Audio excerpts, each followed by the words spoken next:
Nashville, Tennessee, 1973. The first ever Vanderbilt family reunion. 120 direct descendants of the wealthiest man to ever walk the American soil have gathered to toast to their lineage. But look closer.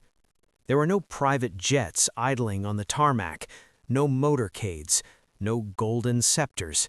In fact, among the 120 heirs of the greatest fortune in history, not a single one of them was a millionaire. 100 years prior, their patriarch, the Commodore, held more money than the United States Treasury. He didn't just participate in the economy, he was the economy. He left behind a fortune of $100 million. In today's money, we're talking over $300 billion. More than Musk, more than Bezos. He built an empire of steel and steam that reshaped the world, and he left his heirs a simple instruction: keep it together. A match is struck in slow motion. The flame reflects in a glass eye.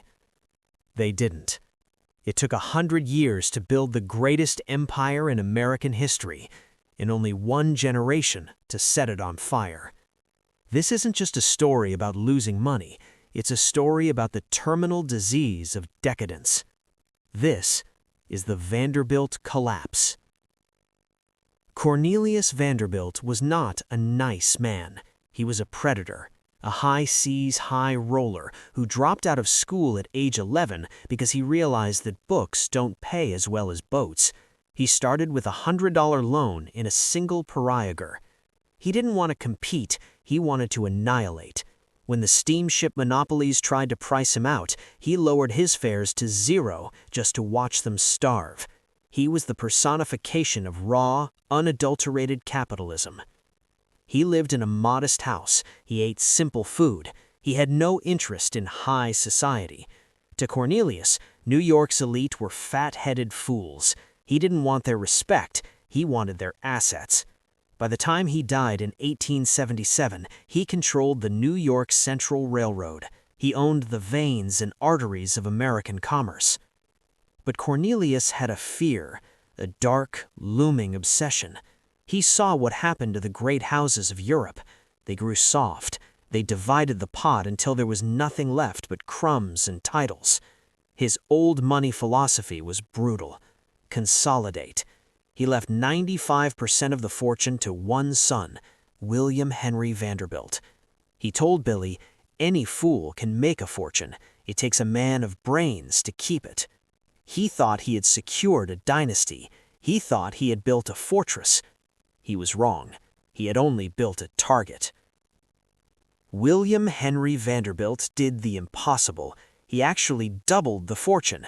For a brief moment, the Vanderbilts weren't just rich, they were gods. But then came the grandchildren, and with them came the extravagance. The keeping up with the Joneses trap, except in this case, the Vanderbilts were the Joneses, and they were competing against themselves. They began a construction war that defies logic. They weren't building homes, they were building monuments to their own egos. In 1883, Alva Vanderbilt threw a masquerade ball. The cost? $250,000. In today's purchasing power, that's roughly $150 million for a single night of drinking and dancing. This was decadence in its purest form. They stopped investing in the railroads. They stopped looking at the balance sheets. They were too busy importing French chateaux stone by stone across the Atlantic. They transitioned from building wealth to displaying wealth. And in the world of the ultra-rich, if you were busy showing it, you were no longer growing it. The Commodore's grandchildren inherited the cash, they inherited the real estate, but they failed to inherit the hustle. This is the fatal mistake of every fallen dynasty, the assumption that the principle is infinite. They lacked financial literacy because they felt they were above finance. They spent the principal, not the interest. They gave away millions to philanthropy, not out of the goodness of their hearts, but to buy the social status that the old money families of New York denied them. They were buying seats at tables that were already burning. Meanwhile, the world changed. The railroad became obsolete. The automobile arrived, the airplane arrived. The Vanderbilts didn't pivot, they didn't innovate. They were too busy arguing over who had the better ballroom. Their ego was their overhead, and the overhead was too high. By the time the Great Depression hit, the world's richest family was a hollow shell held together by starch and pride. By 1947, all 10 of the Vanderbilt mansions on Fifth Avenue had been torn down. The marble was sold for scrap. The grand staircases were smashed into gravel. The empire didn't end with a bang. It ended with a wrecking ball and a tax bill. The Vanderbilt story is a warning for the modern age. We live in an era of display wealth. We see it on Instagram, on TikTok, in the new money mansions of Silicon Valley. But the math of the universe remains the same. Wealth is a choice you make every day to produce more than you consume. Poverty is the legacy you leave when you forget how the fortune was built in the first place. The Vanderbilts had everything. They ended with nothing. Because at the end of the day, a dynasty is not built of gold and stone. It's built of discipline. And once the discipline dies, the ruin is inevitable. If the Commodore was the architect of greed, his grandchildren were the architects of ruin. By the late 1880s, the Vanderbilt fortune was so vast it was mathematically difficult to spend. But the third generation took that as a personal challenge. They didn't just want to be rich, they wanted to be royalty. In New York, there was a gatekeeper, Mrs. Astor. She ran the 400, the exclusive list of families who mattered. And the Vanderbilts? To the Astors, they were new money peasants who smelled like coal smoke and railroad grease. Alva Vanderbilt, the wife of the Commodore's grandson, decided to burn that social hierarchy to the ground. March 26, 1883, the Masquerade Ball. Alva spent $250,000 on a single party. To put that in perspective, the average American worker at the time made roughly $400 a year. In today's purchasing power, adjusted for the prestige inflation of Gilded Age luxury, we are looking at a $150 million blowout. 1,200 guests arrived. They drank champagne like water. They ate off solid gold plates. One guest came dressed as a cat, wearing a necklace of real diamond-encrusted taxidermy heads. It worked. Mrs. Astor was forced to attend. The Vanderbilts were finally in. But this was the point of no return. They had traded their capital for clout. They had exchanged their power for status, and status is a hungry beast that never stops eating. Then came the cottages. That's what they called them, a modest word for some of the most expensive private residences ever built in human history. The Breakers, Cornelius Vanderbilt II. Cost $7 million in 1895, approximately $250 million today. Specs, 70 rooms, 125,000 square feet. The decadence? He imported craftsmen from Italy to carve the stone. He used 27 varieties of marble. The Great Hall has 45-foot ceilings. The reality? It was used for only 6 weeks a year. Marble House, William Kissam Vanderbilt. Cost $11 million. The absurdity? $7 million of that budget was spent strictly on 500,000 cubic feet of white marble. The ego? He gave it to Alva as a birthday present. She divorced him shortly after and kept the house. This wasn't an investment. It was asset liquidation disguised as luxury. Each of these houses required a staff of 30 to 40 servants. The property taxes were astronomical. The maintenance was a black hole. They were building gilded cages that the future generations wouldn't be able to afford to heat, let alone live in. While the others were building in Newport, George Washington Vanderbilt II was building the Biltmore. It is, to this day, the largest private home in America. 250 rooms, a library with 10,000 volumes, an indoor swimming pool with underwater lighting in 1895.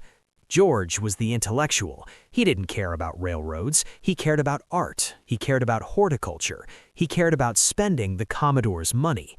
The Biltmore was so expensive, it began to bleed the family dry before the roof was even finished.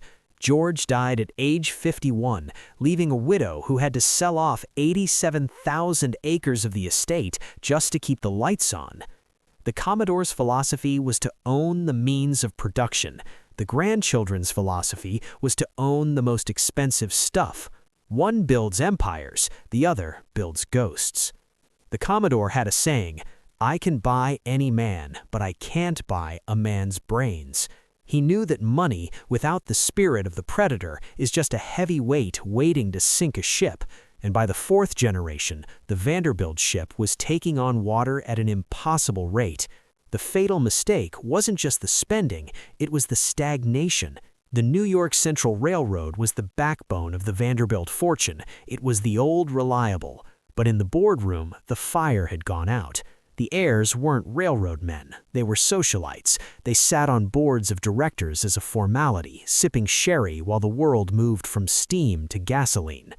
While the Vanderbilts were arguing over the seating charts for their next gala, a man named Henry Ford was perfecting the assembly line. The Wright brothers were taking flight at Kitty Hawk. The Vanderbilts owned the tracks, but they forgot that the tracks only matter if you own the future. They failed to pivot. They treated the railroad like a permanent ATM, withdrawing millions for their cottages, while the infrastructure crumbled and the competition bypassed them.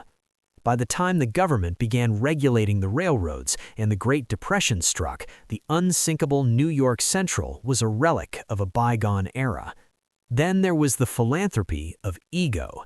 Make no mistake, giving is noble, but for the Vanderbilts, giving was often a weapon. It was a way to buy the one thing their grandfather couldn't: social legitimacy. They donated millions to build universities and hospitals, not out of a surplus, but out of the principle. In finance, there is a golden rule. You live off the fruit, you never eat the roots. The Vanderbilts were eating the roots. They were dismantling the engine to pay for the ornaments. By the mid-20th century, the Vanderbilt name was worth significantly more than the Vanderbilt bank account. And then came the final predator, one that even the Commodore couldn't have defeated: the Internal Revenue Service. Before 1913, there was no federal income tax. The Vanderbilts kept every penny they made, but the new era of progressive taxation and massive inheritance taxes hit the family like a freight train. When the elders died, the government took a massive bite. To pay the taxes, the heirs had to sell stock. When they sold stock, they lost control. When they lost control, the dividends stopped. The cycle was vicious. The mansions, once symbols of power, became liabilities. You couldn't sell a 70-room cottage in the middle of a depression. You couldn't even afford the coal to heat it. The heirs found themselves house poor, living in marble palaces with empty pockets, surrounded by the ghosts of a grandfather who would have despised them for their weakness. The hustle was dead. The dynasty was now just a collection of expensive habits and fading memories. The Vanderbilt story isn't a tragedy. Tragedies are unavoidable. The Vanderbilt collapse was a choice. It was a 100-year sequence of choosing the image of power over the substance of it. By the mid-1950s, the decline was total. When the New York Central Railroad finally merged and eventually spiraled into the largest bankruptcy in U.S. history in 1970, the family didn't even have enough skin in the game to feel the sting. They were already gone. There is a sociological phenomenon known as the three-generation rule. The first generation builds, the second generation consolidates, the third generation destroys. The Vanderbilts are the gold standard for this curse. Why? Because they fell for the ultimate lie, that wealth is a static object. They treated their inheritance like a mountain of gold that would never shrink. But wealth isn't a mountain, it's a garden. If you stop planting, stop weeding, and start just picking the flowers to show off to the neighbors, eventually you're left with nothing but dirt. Wealth is a choice, but poverty is a legacy. It sounds harsh, it sounds cynical, but look at the 1973 reunion. 120 descendants, not one millionaire. They had the best education money could buy. They had the most powerful last name in the Western world. They had the ultimate head start, and they still finished at the back of the pack. We see it happening again today. We live in the Gilded Age 2.0. We see founders of companies spending their Series A funding on lifestyle before they've even turned a profit. We see the Vanderbilt trap everywhere on social media, the desperate need to be seen as successful, outweighing the need to actually be successful. If you are building a legacy, remember the Commodore. He was a ruthless, predatory man, yes, but he understood one thing. Capital is a tool, not a trophy. The moment you start treating your success as a trophy to be displayed, you have already started the countdown to your own obsolescence. Today, the great Vanderbilt mansions are museums, owned by historical societies. Strangers walk through Alva's bedroom for $25 a ticket. They marvel at the marble and the gold leaf, unaware that they are walking through a crime scene, the scene of a murdered empire. The Vanderbilts didn't lose their money to the stock market or to bad luck. They lost it to the one thing that kills every dynasty, a lack of purpose. The Commodore built a world, his children built houses, and his grandchildren built a bonfire. The fire is out now, and all that's left is the ash.